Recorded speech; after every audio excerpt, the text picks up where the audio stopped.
Ассаламу алейкум туғандар, қандайсыздар? Назарыңыздарда қайрадан эле базар жоқ каналы. Бүгін 1 июль 2022 жыл. Мен Бишкек шаары, Жибек жолу, Коммунарова көчөсүнүн кесилишинде жүрөм. Туғандар, ошол жактан бир сатылуучу үй бар экен. Сиздерге азыркы чыгарылышта ошол жөнүндө маалымат бермекчимин. Биринчи эле болуп баруу жолун түшүндүрөйүн. Сиздер ушул Жибек жолу, Коммунарова көчөсү менен түз түндүктү карай 500 метр басып барсаңыздар, Азовская, Коммунарова көчөсүнүн кесилишинде сатылуучу үй жайгашкан. Жибек жолунан аралык 500 метр болуп калат экен. Анан бул жерден сиздер Ош базарына деле бат эле барып каласыздар, шлагбаумга бат барсаңыздар болот. Жана автовокзал жакын жерде жайгашкан. Бир аз батышты карай бассаңыздар Фучка көчөсү, жана ошол Фучка көчөсүнүн бир аз ылдыйракта Сары Өзөн дыйкан базары деле жакын болуп калат. Бул чоң Жибек жолу көчөсүнүн көптөгөн маршруткалар Бишкек шаарынын көптөгөн бурчтарына барышат. Жана ошондой эле тугандар, автовокзал жакын болгонуга байланыштуу сиздер автовокзалга каалаган убакта барып калсаңыздар болот. Жакын эле жерде айылдан туугандар келсе деле бат эле алып келсеңиздер болот конокко. Анда эмесе мен сатылуучуга карай жол алдым туугандар. Сиздер ушул Достор деген кичи маркетти, кыскасы ушул маркеттин жанынан ылдыйды карап 500 метр басып бара бересиздер. Мынакей туугандар, Жибек жолунан түндүктү карай Коммунарова көчөсү менен 500 метрдей басып келип, бүгүнкү чыгарылыштагы сатылуучу үйгө да жетип келип калдым. Бул сатылуучу үйүбүз Азовская жана Коммунарова көчөсүнүн кесилишинде жайгашкан, угловойдо. Азыркы учурда мынакей көрүп турганыңыздардай үй ээси магазин иштетет экен. Тагыраак айтканда, үй ээси эмес, үй ээси арендага берип коюптур. Арендаторлор магазин иштетет. Аталышы экен, Семья деген магазин иштетет экен. Мынакей үйүбүз мына ушундай угловойдо жайгашкан туугандар. Анан ушул башында эле мектеп жөнүндө айтып кетейин. Бул Азовская көчөсү менен батышты карай бир 200-300 метрдей басып барсаңыздар мектеп, Коммунарова көчөсү менен түндүктү карай бир аз эле басып барсаңыздар бала бакча жайгашкан. Жана бул жерден ушул Коммунарова көчөсүнөн деле үрөк маршруткалар өтөт туугандар. Андан ары негиз боюнча сиздер бул жактан гараж жак менен кирсеңиздер деле болот. Гараж буякта орнотулган. Анан бул жакта чоң ворота, негизги чоң ворота бул Азовская тарабында орнотулуптур. Мынакей магазин ички тараптарын азыр көргөзөйүн десем, азыркы учурда арендаторлор иштеткениге байланыштуу мен көргөзө алгам жок ички тарабын магазиндин. Сиздер деле алсаңыздар, кааласаңыздар арендаторго берсеңиздер болот, кааласаңыздар өзүңүздөр иштетсеңиздер болот. Андан ары мынакей бул үйдүн негизги кирүүчү воротасы. Үй тегеремте забор менен тосулган туугандар. Андан ары короосуна кирейин да калган маалыматтарды берейин. Жердин аянты 6 соток экен. Бул короосу. Жердин аянты 6 соток. Документтер боюнча техпаспорт, кызыл китеп баары бар экен. Үй жөнүндө айтсак 130 квадрат метр.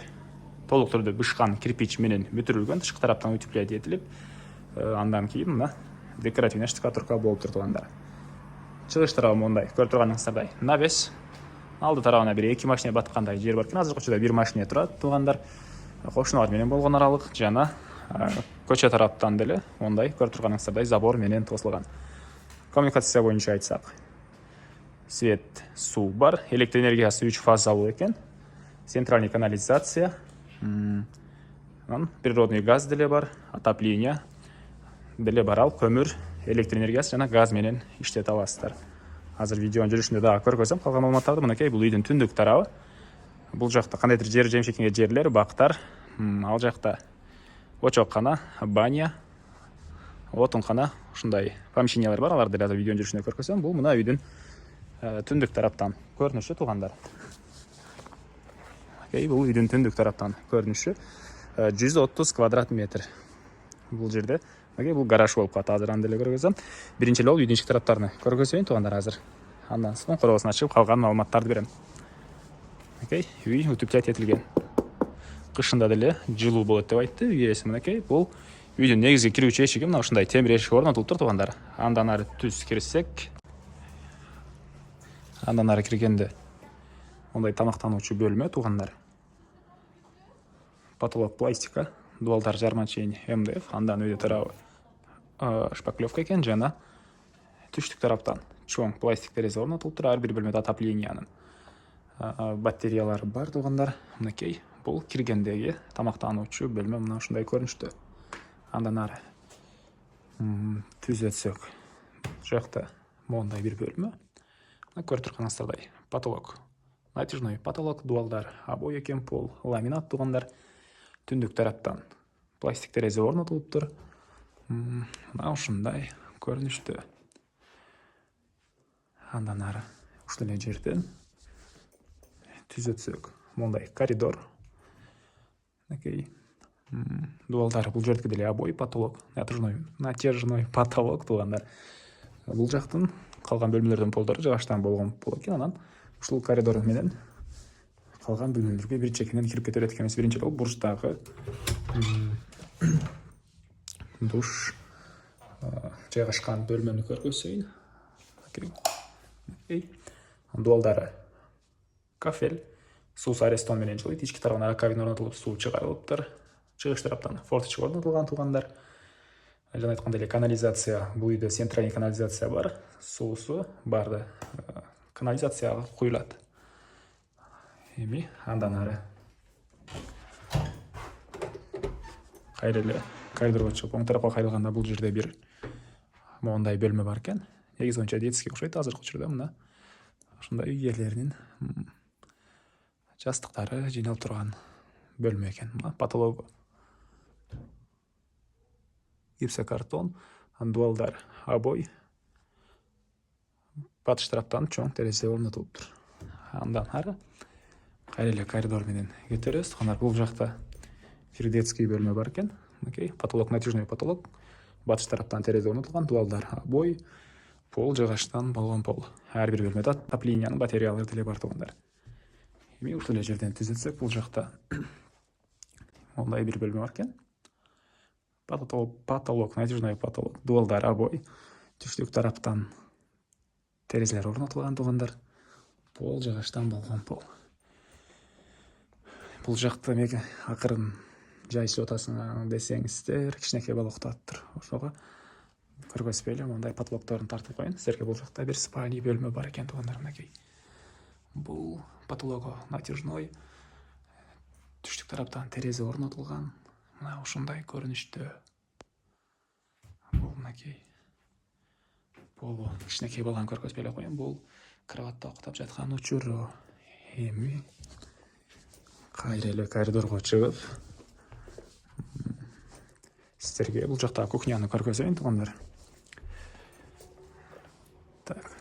Киргенде оң тарапта бұл жақта кухня жайгашкан. Ушундай кухня беделдер бар туганда, ички тараптан раковина орнотулуп, суу чыгарылып, фильтр деле коюлуп тур тугандар. Анан отопленияның котелу ушул бөлмөгө орнотулуптур. Ал электр энергиясы жана көмүр, газ менен деле иштейт. Айта кетчү нерсе, бизде электр энергиясы 3 фазалуу. Айттым, айтпадым, унуттум да, ошону айттым окшойт негизи боюнча. Эми короосуна чыгайын да, тугандар калган маалыматтарды берейин. Негизги маалыматтарды дагы бир жолу эскерте кетейин. Жердин аянты 6 соток тугандар. Көчө тарапта магазин, азыркы учурда иштеп турган магазиндер, анын арендаторлор иштетет. Западный автовокзалга жакын, Сары Өзөндөгү Кан базарына деле жакын болуп калат. Ош базарына деле жакын болуп калат тугандар. Жүгек жолуна жана Коммунара көчөсүнүн өзүнөн көптөгөн маршруткалар Бишкек шаарынын көптөгөн бурчтарына барышат. Балаларыңыз, кыздарыңыз бир жерде окуса, кенен ошол окуу жайларга деле бул жерден маршруткалар өтөт тугандар. 132 жана башка маршруткалар өтөт Бишкектин көптөгөн бурчтарына. Үй толук эле кирпич менен бүтүрүлгөн, 130 квадрат метр. Центральный канализация, природный газ, отопление баары бар экен. Зона сүйлөшүп көрүңүздөр, анан ушул видеону достор менен, группалар менен бөлүшсөңүздөр, мага үй ээсине чоң жардам берген болосуздар туганда. Жана ошондой эле кимдир бирөө үй издеп жүргөн болсо, ал кишиге да чоң жардам болот. Себеп дегенде акчаңыз даяр болсо, үй издегендер негизи боюнча бир жумуш же болбосо кандайдыр бир убакыт алат. Тугандар, барыңыздар деле үй издеп же жер участок издеп көргөн болсоңуздар керек. Анда эмесе мен сиздер менен коштошом тугандар. Кийинки чыгышка чейин саламатта калыңыздар.